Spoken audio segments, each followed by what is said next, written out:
ஆண்டவராகிய இயேசு கிறிஸ்துவின் நாமத்தில் அன்பின் வாழ்த்துக்கள். நீதிமான்களின் பாதை நடுப்பகல் வரை அதிகமாய் பிரகாசிக்கிற சூரிய பிரகாசம் போலிருக்கும். நீதிமொழிகள் 4:18 சொல்லப்பட்டிருக்கிறது. தேவனை காண்பதற்கே முதல் தகுதி பரிசுத்தம் என்று இருக்கையில் நாம் பரிசுத்தம் அடைவதையே கடினமாக்குவாரா நம்மை அன்பு செய்கிற ஆண்டவர்?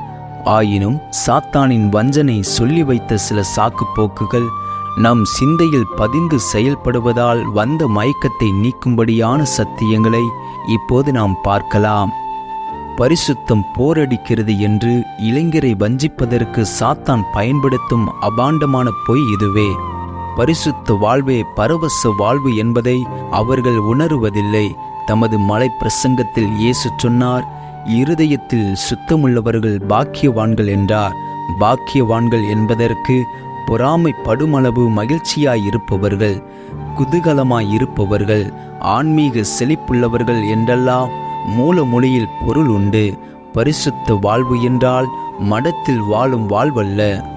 அது தெய்வீக சட்டங்களுக்கும் சத்தியங்களுக்கும் உட்பட்ட கிரமமான வாழ்வு என்றார் பழமையான பரிசுத்தர் ஒருவர்.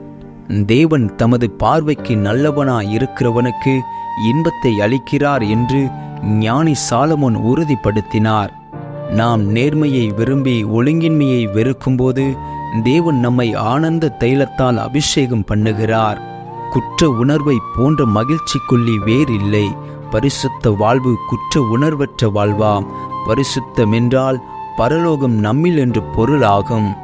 கிறிஸ்துவிடம் செல்லுவதற்கு பரிசுத்தம் வழி அல்ல, கிறிஸ்துவே பரிசுத்தத்திற்கு வழி என்று அபாரமாய் எழுதினார் அட்ரியன் ரோஜஸ் என்பவர். இந்த சத்தியம் சரிவர புரியப்படாவிட்டால் பரிசுத்த வாழ்வு ஒரு கடினமாகவே இருக்கும்.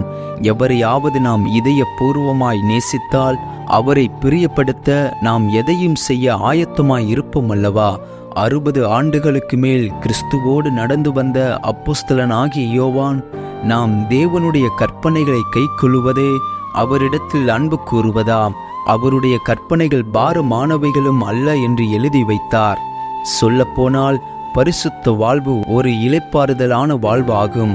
பரிசுத்தம் என்கிற பதம் வேதத்தில் முதலாவது ஓய்வு என்ற கருத்தையே ஒட்டி வருகிறது. கட்டுக்குள்ளும் அடிமைத்தனத்திற்குள்ளும் நம்மை நடத்துவது பாவமே.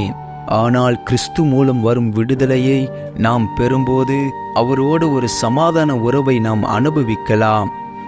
ஆமேன். கர்த்தர் தாமே உங்களை ஆசீர்வதிப்பாராக.